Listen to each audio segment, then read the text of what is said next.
बिस्मिल्लाहिर्रहमानिर्रहीम अल्हम्दुलिल्लाहि रब्बिल आलमीन वल आक़िबतु लिल मुत्तक़ीन वस्सलातु वस्सलामु अला खैर खल्क़िही मुहम्मदिन व अला आलिही व अस्हाबिही अजमाइन अम्मा बाद। सवाबी से फैज़ुल हसन भाई ने पूछा है कि एक आलिम दीन ने वाईफाई लगवाई हुई है और उन्होंने 3 लोगों को कनेक्शन दिया है। वो 3 बंदे उससे फिल्में और इसके अलावा और मासी भी करते हैं, तो आया उस आलिम दीन पर गुनाह है या नहीं। देखिएगा, हर वो चीज़ जिसका जायज़ इस्तेमाल भी हो और नाजायज़ इस्तेमाल भी हो, तो उसको बेचना या उसे किराए पे देना या इस्तेमाल के लिए देना जायज़ है। हर वो चीज़ जिसका जायज़ और नाजायज़ दोनों इस्तेमाल हो तो उसे बेच सकते हैं, किराए पर दे सकते हैं, किसी को इस्तेमाल के लिए दे सकते हैं। तो इसी तरह वाईफाई जो नेट कनेक्शन है, इसकी सिग्नल, इसका कनेक्शन किसी को देना, तो इसका भी जायज़ इस्तेमाल है और नाजायज़ इस्तेमाल भी है। जायज़ इस्तेमाल बहुत ज़्यादा इसका हो सकता है।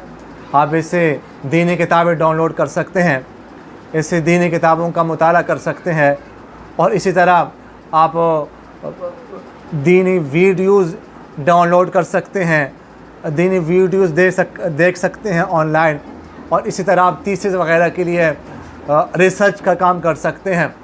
तो बहुत सारे इसके जायज़ इस्तेमाल भी मौजूद हैं और इसी तरह इसका नाजायज़ इस्तेमाल भी है। मसलन इससे गलत फिल्में देखना या गलत मनाजिर देखना, ये इस्तेमाल भी है। लेकिन चूँकि इसका जायज़ इस्तेमाल भी मौजूद है, इसलिए किसी को इस्तेमाल के लिए देना नेट का कनेक्शन ये जायज़ है।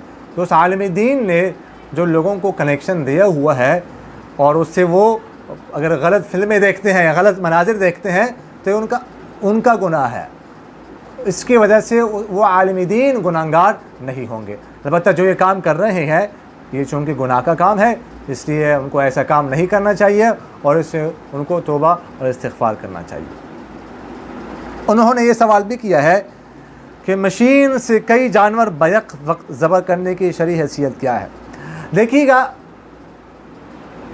मशीन से किसी जानवर को ज़बह करना, अगर इससे मुराद ये हो कि मशीन ही छुरी फेर दे, मशीन ही गर्दन काटे, तो ये ज़बीहा तो जायज़ नहीं है और ये ज़बीहा हलाल नहीं होगा। इस तरह ज़बह करना जायज़ नहीं है। अलबत्ता अगर मुराद ये हो कि बाकी सारे काम तो मशीन के ज़रिए से किए जाए, लेकिन जब ज़बह का वक्त आ जाए तो वहाँ पर एक मुसलमान खड़ा हो या अहले किताब हो, ईसाई हो या यहूदी हो, वो बिस्मिल्लाह पढ़ के गर्दन काटे, बिस्मिल्लाह पढ़ के छुरी फेर दे, तो ये ज़बीहा जायज़ है। इस तरह करना ये जायज़ हो। यूसुफ भाई ने सवाल किया है कि एक शख्स मुर्गी ज़बह कर रहा था, उसने जब बिस्मिल्लाह शुरू की तो अभी बिस्मिल्लाह मुकम्मल नहीं हुई थी कि पहली दफ़ा छुरी फेरने के साथ ही उसकी गर्दन मुकम्मल कट गई, तो क्या ये मुर्गी हलाल है? देखिएगा, मुसलमान शख्स अगर क़स्दन बिस्मिल्लाह ना छोड़े बल्कि भूल कर उससे छूट जाए तो उसका ज़बीहा जायज़ है। इसी तरह ये जो सूरत पूछी गई है कि उसने बिस्मिल्लाह स्टार्ट की और छुरी फेर दी, तो छुरी फेरने के साथ ही अभी बिस्मिल्लाह कंप्लीट नहीं हुई थी कि उसकी गर्दन कट गई, तो ये ज़बीहा जायज़ है। बिस्मिल्लाह तो वैसे भी उसने स्टार्ट की थी, क़स्दन नहीं छोड़ी, और इसके अलावा जो गर्दन कट गई है मुकम्मल पहले दफ़ा छुरी फेरने के साथ ही, तो ये भी जायज़ है। इसके वजह से ज़बीहा में कोई हरज नहीं है, ये मुर्गी हलाल है।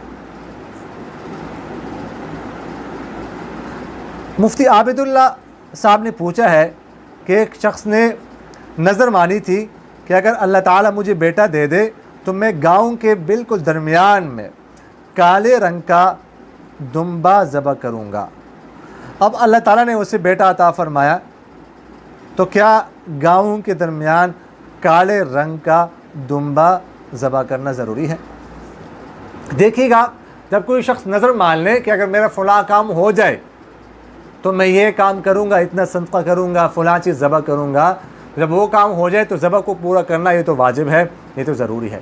لیکن یہ بات ذہن میں رکھیے گا کہ ذبح میں منظور یعنی جس چیز کی نظر مانی جائے کہ میں فلاں کام کروں گا، مثلا یہاں پر جو کہا گیا کہ دمبا ذبح کروں گا، فلاں جگہ پر ذبح کروں گا، تو منظور اس طرح مصرف جو ہے اس کی تعین کرنے سے متعین نہیں ہوتا۔ لہٰذا اگر کوئی شخص نظر مان لے کہ میں دمبا مثلا ذبح کروں گا، تو اس کے بعد اگر وہ کام ہو جائے تو دمبا ذبح کرنا ضروری نہیں ہے، ٹھیک ہے جی۔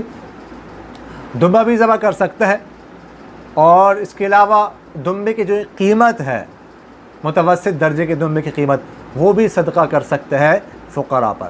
لہٰذا جو نظر مانی تھی کہ گاؤں کے درمیان جا کے میں کالے رنگ کا دمبا ذبح کروں گا، تو کالے رنگ کا دمبا ذبح کرنا بھی ضروری نہیں ہے، اور اس طرح گاؤں کے درمیان ذبح کرنا بھی ضروری نہیں ہے۔ اقول قولی ھذا استغفر اللہ لی ولکم ولسائر المسلمین فاستغفروہ انہ ھو الغفور الرحیم۔